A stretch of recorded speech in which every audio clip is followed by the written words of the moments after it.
My bed is wet, but my clothes are dry, Simon.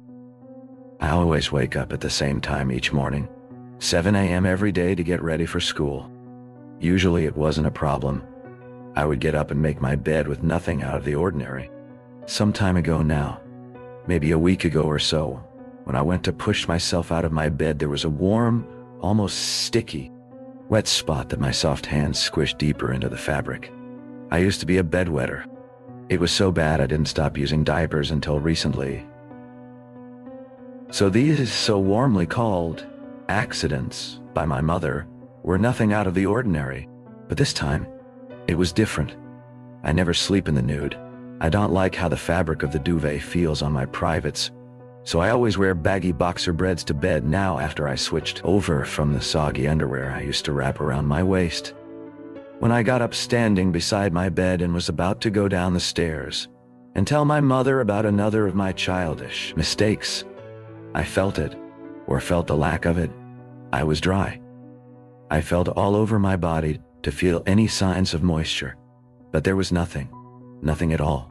I reached down onto the mattresses and felt again, the moist fabric clinging to the tips of my fingers as if I had dipped my fingers into the sink after washing my hands.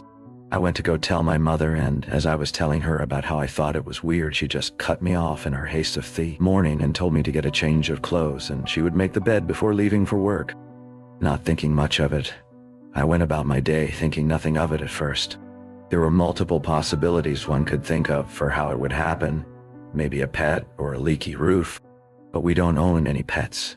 And the ceiling was as dry as it was when I woke up. And it kept happening. As I awoke and went to stand up, I could feel the liquids present in my bed. And yet again I was dry. My mother wouldn't listen to my excuses about it not being me.